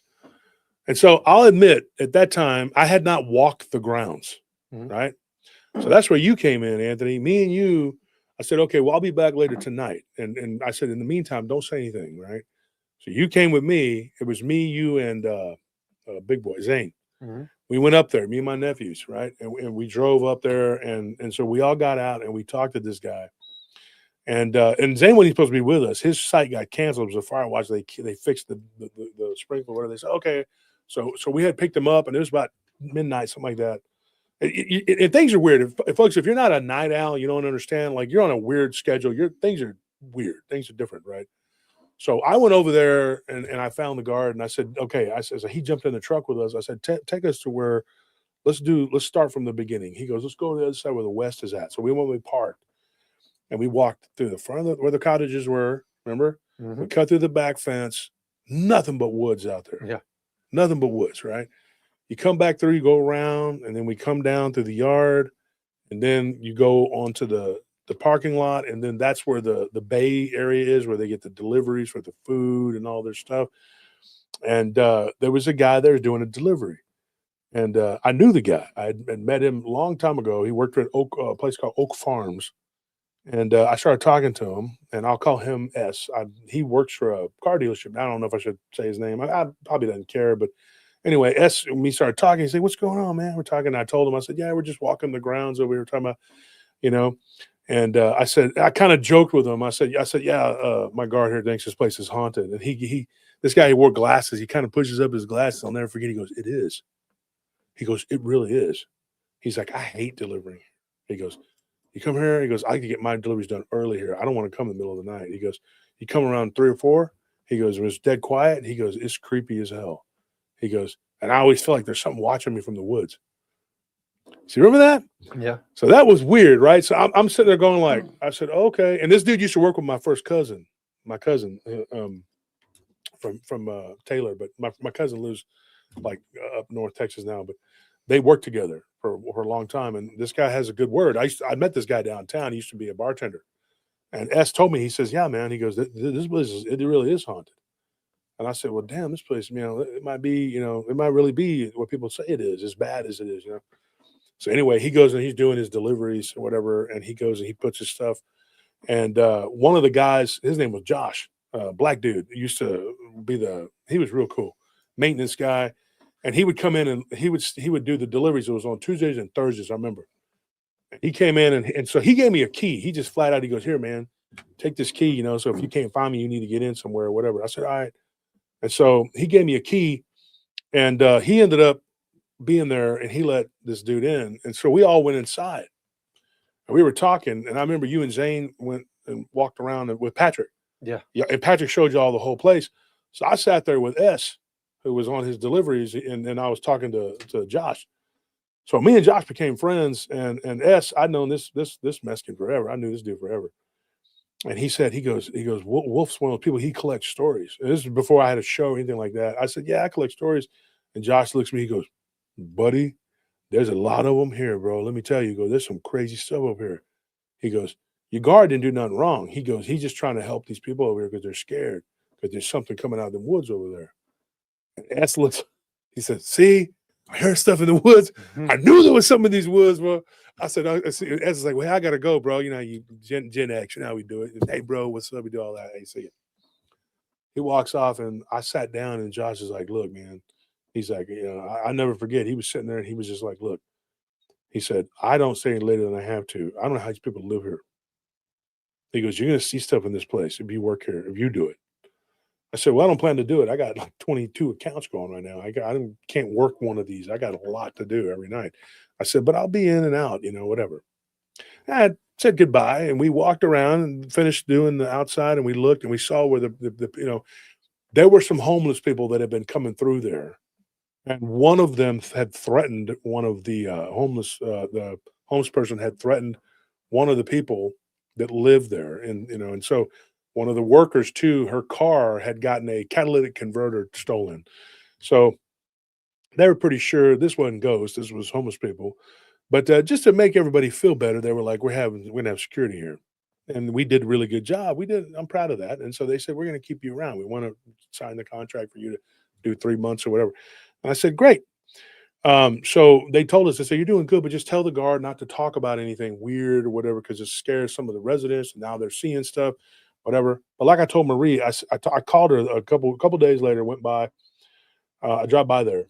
I said, how's everything going? It's like 3 PM. I was in the area, and we had a convenience store right there up the street. We were doing security. I mean, not convenience store, whatever it's called, the grocery store up the street or whatever. It's like a Whole Foods, but it's called something else. Anyway, I stopped to talk to the guard there. That was Jeff. Remember Jeff? Mm-hmm. And so Jeff was the brother-in-law of the guy that I saw the Dogman with. Yeah. And so Jeff worked with us for like 10, 11 years. So Jeff was up there up the street. And so the guy that I'd working there, he said, hey, I'm going to need some time off, whatever. And I said, all right. So I told Jeff, I said, I'm going to have you go work over there. And so I went over there, and Jeff's job ended at 11. So I'm going to have him go train for a couple hours. So I went ahead and just dropped by there at 3 PM. I said, hey, I'm going to have another guard come in. I just want to make sure everything's okay. And she's like calling me to the office. Come here. So I go in the office, and she says, look, your guard's doing good. Everything's fine. She goes, but like I said, there's people that don't want you here because of their whatever. She's like, and so they're trying to go over my head and tell everybody that y'all are creating a climate of fear. And I said, Patrick, of all people, like, he's not aggressive at all. Yeah. I said, well, the guy that's coming into work, he's like 6'5", big dude, man. Like, I mean, he's a tough guy. He's not, so maybe you won't want him here if you don't want. She goes, no, I want a big, strong guy here or whatever. But just make sure you tell him the same thing. Don't say anything, about what's going on, whatever. And so that day, um, so that day, what's crazy is he ends up coming in. Oh, look, Devin, that's Devin. Devin knows. Yeah. That's his nephew right there. Yeah. What's up, man? What's going on? That's he's a Robles. What's up, Devin? So what ended up happening, Jeff comes in, he works that evening, right? And Jeff had been at Child Inc. And Jeff had told me there was a lady, like I talked about, there was a lady that used to walk around in that neighborhood, and she was the one that was talking about seeing that weird shadow thing come up. And Jeff was just like, "Hey, man, um, I don't know if this is real or what, And then I saw it when we were working at that other facility, right? So Jeff already knew. So I briefed Jeff. When Jeff came in that night, I said, Jeff, I said, there's weird stuff going on here. Patrick's had some weird stuff happening here. And I told Jeff, I said, don't tell anybody about the weird shit, right? Let's just, because, they're already talking about there's a creature running around, whatever. And Jeff's like, all right, man, I got this. Laid back dude. 2-3 days go by, and what it was, Patrick had gotten into a car wreck, a taxi. He'd gotten hit in the taxi, right? So he had hurt. So he had to go to like this therapy and stuff, whatever. And they let him work, but he had to only work 4 days, something like that. So they cut his work down. The lawyer told him that, something like that. So I had Jeff doing it, and so I ended up moving Big Boy over to the grocery store place. But I had to give him a ride. So that place is right down the road. So I would just drop by at night and check it out, right? So I went by there, and me and Jeff were talking, and Jeff's like, "Hey, man, I haven't seen anything, but one of the residents was telling me there was some weird stuff over here by the cottages, and he saw something." I said, "Yeah," and I was kind of worried. I didn't want the residents talking too much, because what Maria told me, it was kind of like you had to walk up, you thread a needle. Like, you got to do your job and make the residents feel good. And I love the older people there. I wanted to help them, but then you had these dickheads that just wanted you gone because they don't care. Yeah. They wanted to make their money. And so eventually she got them transferred out of there. Thank God. There were 2 of them. There was a man and a woman. But what I found out about the woman later on was that she was a witch. Straight up. Like, straight up, dude. Like, I'm not even joking. And in the back, Josh showed me in the back area of that property where the storage shed was, where they had the supplies and stuff, he found a little wooden thing with like a pentagram on it, and it was hanging in the back. So he thought that was weird, and he had showed me that. And that was probably about a month later when Josh says, "Let me show you something." And he showed me that pentagram. And he said, "Yeah, I don't know who's doing this, but when she left, all of that crap stopped." Mm-hmm. I'm not going to say her name. I know exactly what her name. I know who she is. She ended up at the facility down south, and then she got fired because she cussed out a resident. The mask always comes off. These people can't maintain. They'll act sweet as pie for a while, but that's not their true nature. No. And then that mask slips, and then they become the piece of crap that they are. And then that's what happened. So, okay, so let's get to this. Just tells me, he says, "Hey, man, this resident over here, his name is Greg." He goes, and Greg, he's a widower. And he just seems like kind of like a lonely guy, and he's always, hanging around, drinking coffee late at night and can't sleep. So he walks back and forth between that and his cottage, and he sees something in the woods. And Jeff goes, "I don't know what you want to interview him or talk to him about it, whatever." And then so I went to Greg, knocked on his door, and I said, "Hey, Greg, how's it going?" And he goes, "Who are you?" I said, "I'm the head of security here, and I just want to make sure you're okay." And he goes, "Okay, come in. I got to tell you something." So I'm standing there, and I'm with Jeff, and Jeff's like, "Okay." So we both go in, but then Jeff leaves to go do his rounds, right? So I'm in there with this old guy. He's not like an old dude. I mean, like I said, this retirement home, he's like 72, right? That's not ancient, dude. Like, I mean, he can move around. He's got a car, He's just living there like an old person living in an apartment, And he's just like, he described himself as old, not me. And he says, "I'm old. I know y'all young people, y'all don't want to believe me, whatever, blah, blah, blah. That's fine." I'm just like, he was already taking it for granted that I wasn't going to believe what he was telling me. And I told him this. I said, that's not the case at all. I said, I'm in my late 30s at that time. I said, I'm not, no young guy, but I'm not old either. I said, I'm a younger guy, but I said, I believe you. He says, "Look," he says, "my mother," he said, this is what he told me. He said, "My mother was from Hungary." He's like, "And my dad My dad is a, English, whatever, Anglo here from the United States. He said, but my mother was raised to believe in these kind of things. He said, and I think somebody's doing something bad here. And I said, okay. And I said, look, Greg, whatever we say stays between us. You can't tell anybody that I'm talking to you about this, but you've gone to my guards and you have some other people kind of spooked here. And I just want to tell you, not everybody can handle this kind of conversation. He goes, oh, I know. He's like, I get it, And he goes, but I'm going to tell you something. He goes, I saw something that looked like a freaking werewolf, and it was in the woods, and it was walking around. And when it saw me, it jumped the fence. He goes, and I ran back into my apartment. It's a little cottage, but he calls it an apartment, whatever. And I said, okay. And he tells me, he says, I know you think I'm crazy. I said, no, I don't. And so I told Greg, I said, Greg, the reason why Jeff brought me to you is because I've had an experience like yours. I was like, with my best friend, Daniel, we saw this thing that looked like a freaking werewolf. And, so I told him, I said, dude, this is something that's happened to me. And he's like, oh, really? I said, yeah. And at that time, I didn't know anything about a damn Dogman. I didn't know Dogman, what the hell a Dogman was. It just sounded, the name sounds stupid. I still don't really like it. It's really not what it is to me. But he told me, he says, man, he goes, I'm going to breakfast, and there's like 5 or 6 of us here. We all go to breakfast together. He's like, Lydia, and there's another one, Margie, And I said, yeah, I know you got all the people here. I got the roster, I got the roster right here. And he says, yeah, well, we all saw it one morning, but they're scared to talk about it. So I went to the management. I told them what I saw. He goes, and the girl up there got real pissed off. And she told me that I'm on restriction now. Cause like, if you cause problems or whatever, they can put you on restriction, which is something usually, because these people are paying to live there, just like if it was your apartment. Like, if you have a lease violation, right? Like they'll get onto you. But that's usually reserved for people who do like something really severe, So she told him that he was stirring things up, right? So she put him on restriction, said, you can't come and eat breakfast until 9 a.m. He said, dude, I'm an early riser. He goes, I'm just up right now because I'm nervous. I'm scared. And he was drinking a lot of tea. He offered me some tea. I said, no, slow down on the tea. Maybe you won't be so, He told me this. I said, who is this person? Who are you talking about? He gave me her name, and I said, oh yeah, I met her. She's very cold to me.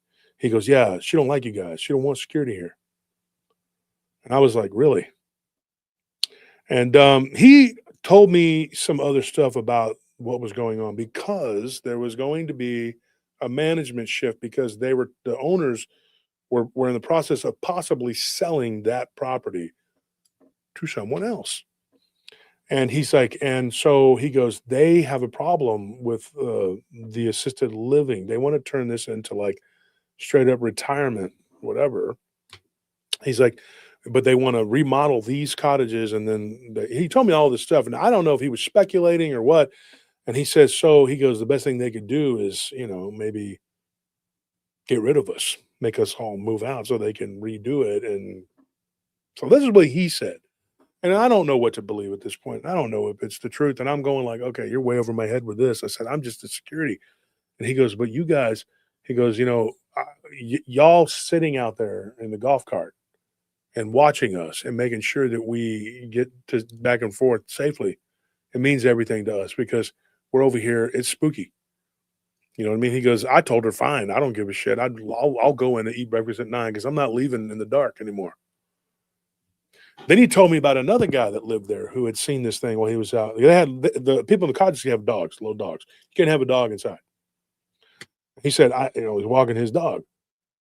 So I go talk to this guy. His name was Paul. And I said, so next day I went back over there. It was like 8 o'clock at night. And I went through there and I went and I met with him. And he was at the dinner.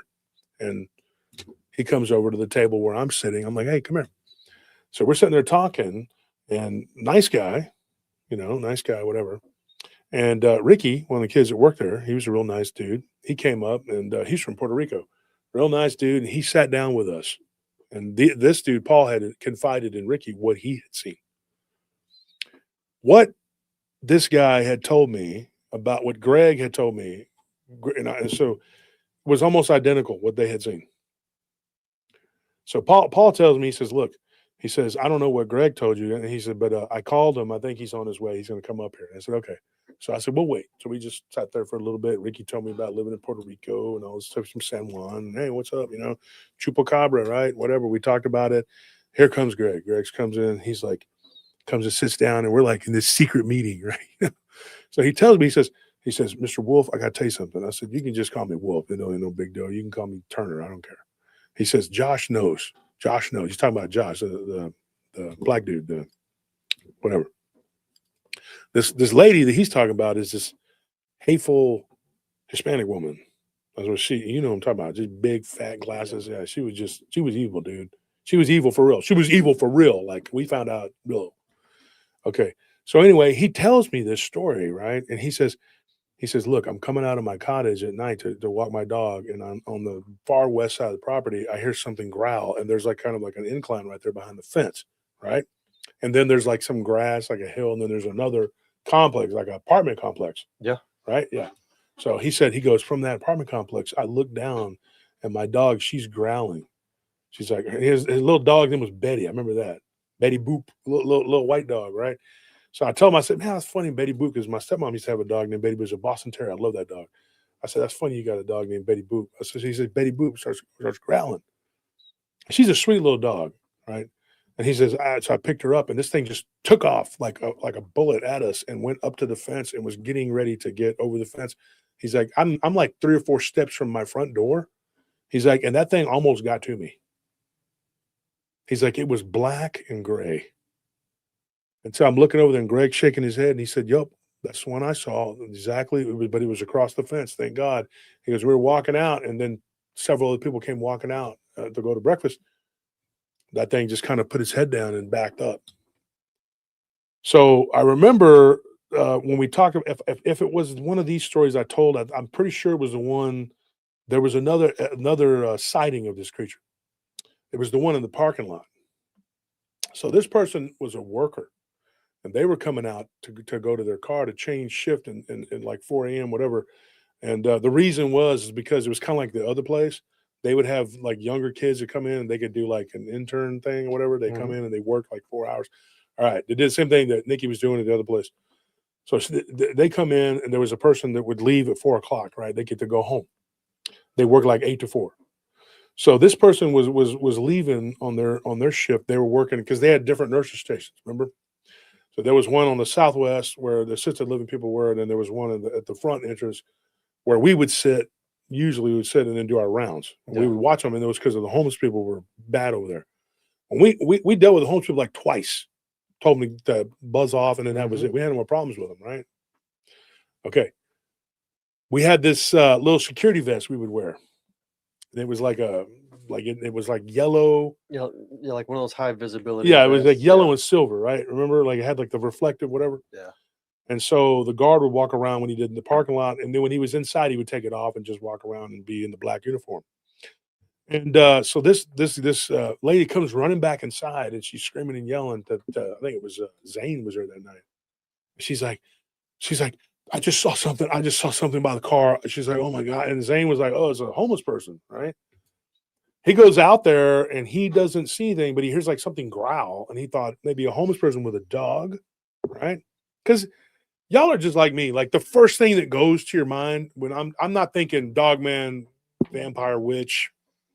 I mean, honestly, when I go to clear a building, the first thing I'm thinking of is somebody that's jacked up on drugs, or they might have a wooden spear they'll throw at you. It just happened to me because they're whacked out on drugs and they're homeless, crazy people, right? So, and I'm not so bad about homeless people. Like, oh, you're always talking about homeless people. You don't understand homeless people here in Austin. They're like Mad Max, all right, dude. You're not understanding. They're not like kindly, "Here, sir, can I have something?" No, dude. They'll beat and rob you and do something to your corpse, dude. That's what I'm talking about. You don't understand. Yeah. I don't get it. So this lady runs back inside, and so your first reaction would be like, "Oh, you're that terrified of a homeless person? Did he hit you? Whatever." You're homeless people in Austin, though. You don't know, right? So Zane was like, "Oh, a homeless person out there." She's like, grabs him by his shirt. No. Something out there. Something, whatever. And she turns, she goes, "It was like a snout and it was growling." And Zane's kind of like, "Oh, okay." You know how he is. He still goes out there and he looks, he does his job, right? He's a brave dude. He goes back in and says, "Okay, I didn't see anything, but I did hear something growl. She goes, that's the thing. That's whatever the hell that was, whatever. I get called in by Cantus Blobula. I don't know who the hell she thinks she is. But she calls Marty and my business partner. And Marty says, you've been dealing with that account. Why don't you go, whatever? I said, fine. I go back over there. I've been dealing with it. So Marty called me. She called Marty, and Marty was just like, I got things to do, whatever. So I go over there and I talk to her. Marie's on vacation. This was Labor Day weekend. Remember, we started in July. This was, so I'm condensing it all. This was not all, it wasn't like an everyday thing. Like I've said before, it wasn't the Amityville Horror, right? And in between that, there were some weird things that were happening inside the main building. And I'll get into that. Those were not to be ignored. It was really weird. There were some scary, spooky things that were happening. Okay. And we're not going to overlook that. I'm just dealing with the stuff that was going on outside. She calls me and she says, I don't even know, what you're here for. Honestly, I'm still confused by that. But just, if you're going to be here, your guards need to first of all, they need to do their job. She kept saying we weren't doing our jobs. There's cameras there, bitch. You don't see them? Excuse my language. But do you see us walking around on camera? So I told her this. I said, I'm not going to say her name. We'll call her stupid. I said, hey, can you show me on the camera? And she's like, yeah, I guess. Do I have to prove myself? I said, kind of. Whoa. She does like that. I said, well, I said, because people not doing their job, they could lose their job. And it's a matter of unemployment. If I tell them, hey, you're fired, whatever. So I told her that, I said, if they're not doing their job and they may have had a grievance before, it's in their jacket, then I'm going to let them go. So you need to show me that this is happening where they're not doing their job. Then she goes, well, we'll get into that in a minute, but there's some other things going on here. She's like, I had an employee that went outside and saw a homeless man and then came running back in, talking about a dog or something, a wolf or whatever. And I said, I was like, she actually called it a werewolf. And she goes, yeah, I know, which is so ridiculous. I'm just like, I don't even know what to say about that. And she stares at me waiting for a response. So I just did the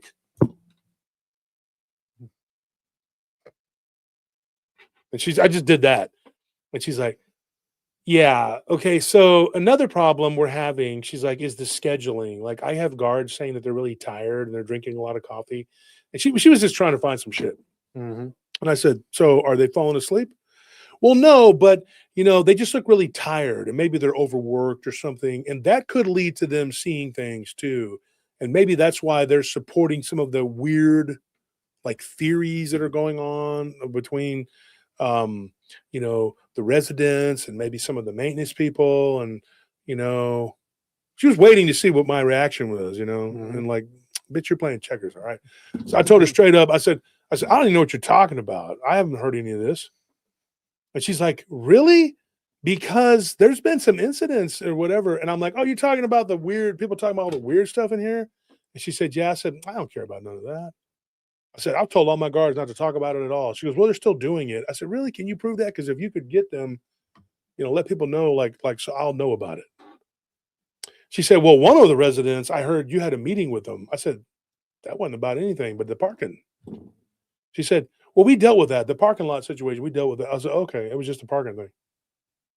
And she was like, okay, all right. Well, as long as you can just get those things taken care of, and we'll be good. And I was walking out thinking, yeah, no, we're not good. All right. No, because you, for some reason, you don't want us here. And then the other dude, he didn't like us at all either. I know that guy. He was one of those guys he was one of those kind of people, right? So I'm walking out and he's over there y'all hurt my bonuses. He was that kind of guy. Yeah. He didn't like me at all. I walked out and I was like, good day. And he's like, that kind of person.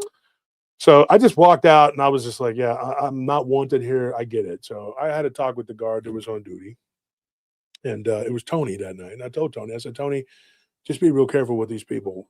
There's something weird going on here. These people don't want us here. So we need to be on top of everything, making sure that we're doing whatever it is or whatever. And I remember Tony, I think he was just like it was a fire watch. So we had 2 people there. Tony was young at that time, maybe 18 at the most, something, I don't know. This was years ago. So we were talking about it, and I said, "Look, this is my second go around over here at this place, right? Or having to call in to the management or whatever." And oh, I'm sorry, you know what? It wasn't. It was you. You were on the fire watch that night. Yeah, yeah. Were you the fire watch? It was because there were 2 of us for a while there. You were Yeah, the one like that definitely worked the fire watch shift there at one point. okay. So I had to talk with you, and it was either Jeff or Patrick that were working over there.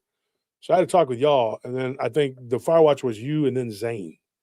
So and then we had that grocery store down the road, and then we had the Williams and whatever it was, the place. And so I said, okay.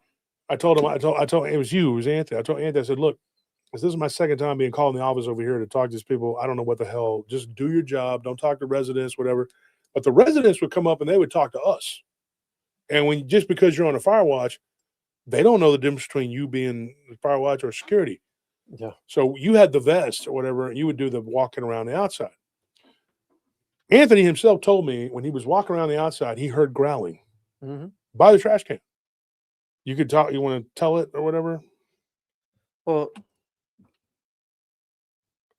I just remember that like making my patrols out there, and I hear this deep guttural growling noise coming from behind the trash can, which I mean, look, it could have been a dog, but the fact is, like, and I know I'm like security / fire watch, whatever, but like I'm not gonna go back there. Okay, like I'm not if it is a dog, I'm not a dog catcher, and if it's some kind of weird, I don't know what it was, but I'm not about to go check that out. And I remember in that area, or like all around that complex, it is built into like this heavily wooded area, and it was like full of deer. You remember that? Like those deer, they would like come right up to the front door, all night or in the morning. So like it was just like the perfect area because you had a food source that was abundant right there. Like those deer just bred like crazy, and then you had water nearby too. Yeah. So you combine those 2 things, and like that's not a place that I wanted to be outside at night. And with everything that was going on, I had told all of y'all to be, and especially the security whose job was to check all these. If you're on the golf cart, make sure you check the certain areas of the parking lot, check the cottages, whatever, and make sure that there's nobody behind there. So I had the big boys, the big guys. We had 3 big old dudes. We had a guy named Russell, a guy named Jeff, and then Zane. And those were the big guys. And then Scorpion too. But Scorpion was on a job down south. And then when that was done, he came and he started working. Scorpion had his own incident there.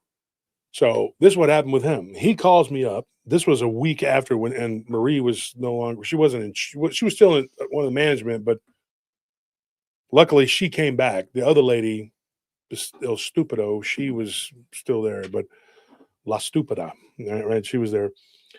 So I get a call, and Scorpion's like, "You're not going to believe this." They said, "But somebody killed well, we should say unalive for the show, right?" Yeah. They took a deer and unalived it, and they hung it over the fence of the trash can by the north side. And I'm going like, "You're kidding me." He goes, "Yeah, I just found it's fresh. It's a fresh killed deer." I'll just say killed, whatever. And so it was about 1 a.m. when he called me, and I was like, okay. So I get up and I drive over there, and yeah, I didn't know what was going on. So my brother was actually at another site not far from there. So I just scooped him up. It was a construction site. I just said, look, you're gonna have to be gone for a little bit, whatever. So we had a patrol through there, right? And they would come through that property too. And one of our patrol people claimed to have seen something there. They actually did the patrol for the company before us, that was there too, and they got fired.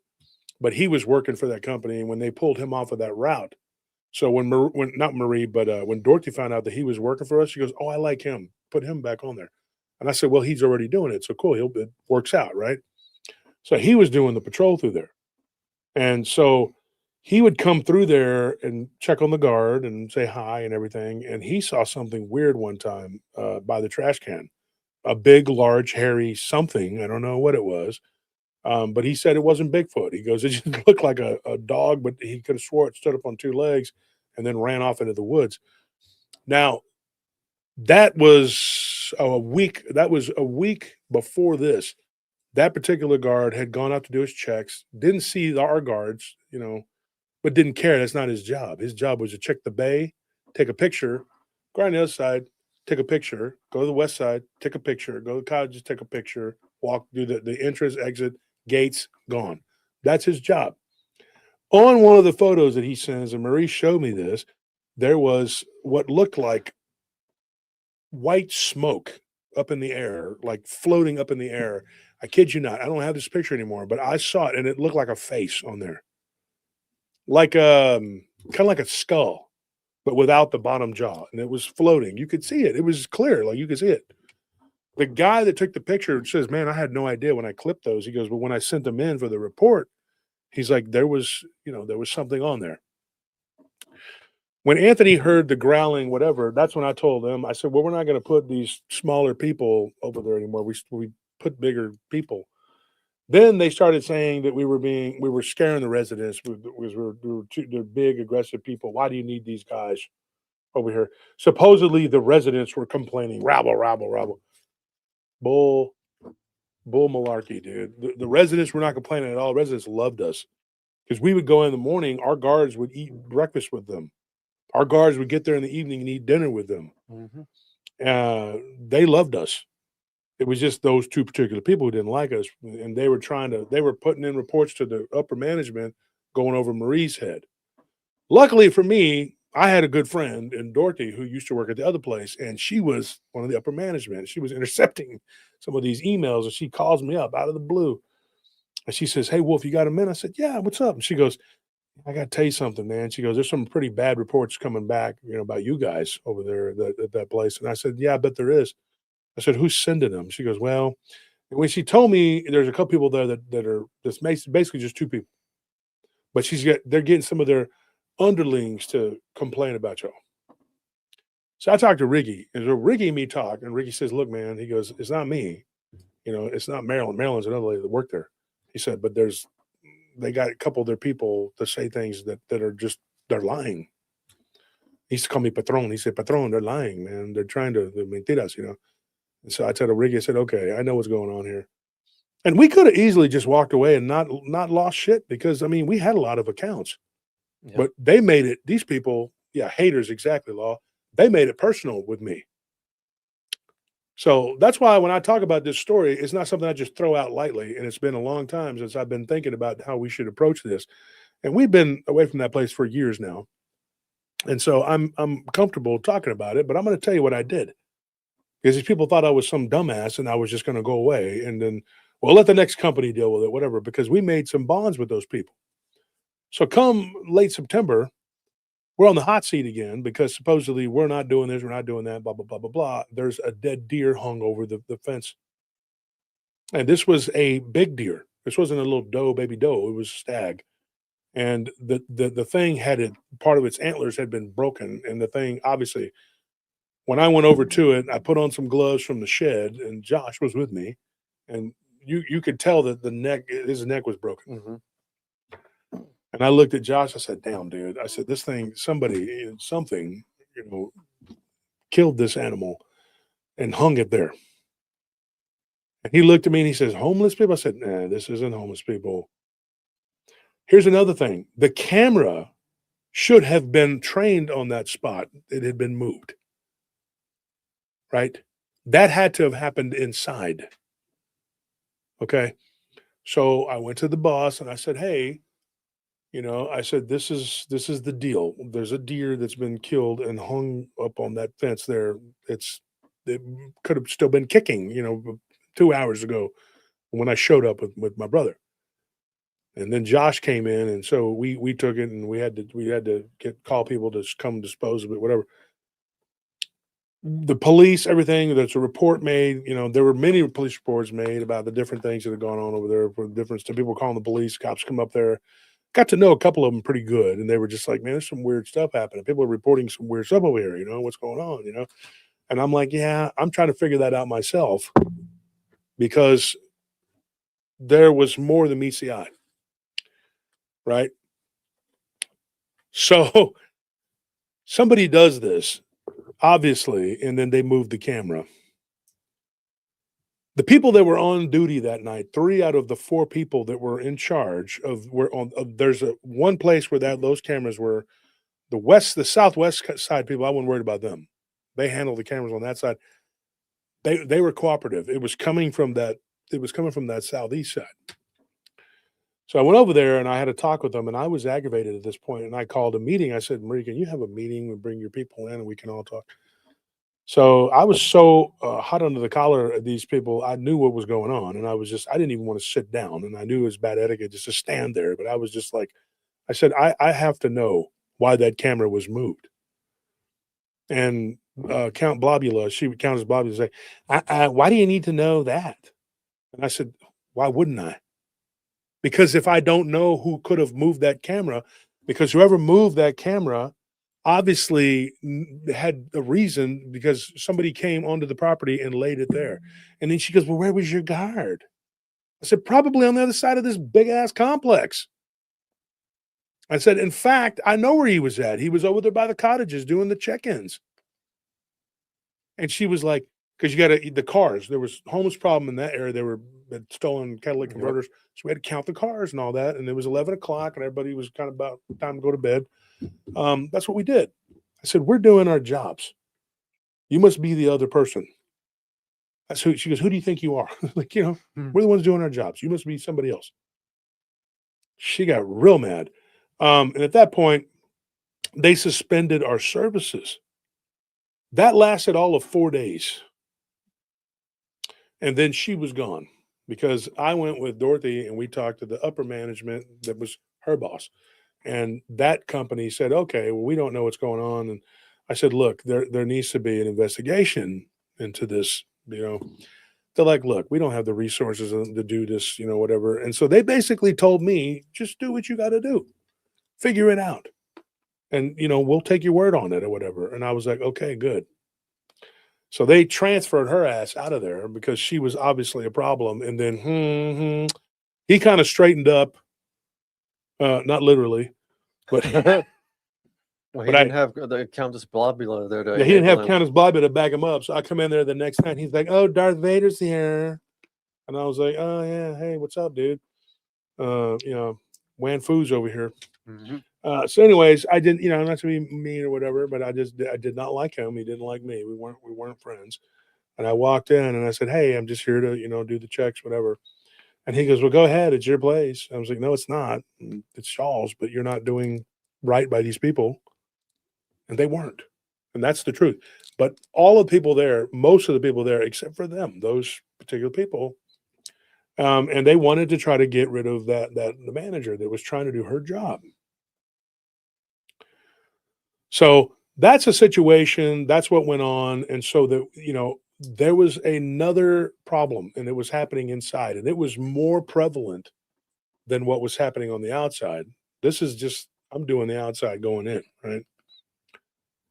People who were working there, people who lived there, people who did security, the delivery people were seeing things. And when I say things, I mean like there were these mirrors. We've talked about it off and on over the years. We've said this before. There were these mirrors that faced each other's hallway. Mm-hmm. This is what I saw, personally saw. And I'll tell you about it. We'll continue this tomorrow night on the members only. And I'm not doing that to leave you on a cliffhanger or whatever, but it's already 2 hours here. And my voice is going out and I got to go.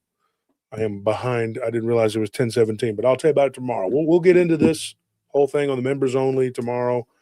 Yeah, but anyway, sorry guys. If your name is in green, join the members only. If it's not, it's $5 and it's not a big deal. But I actually got to go because it's been 2 hours and 4 minutes. So thank you for tuning in to Paranormal Roundtable. Like I said, we'll continue this tomorrow.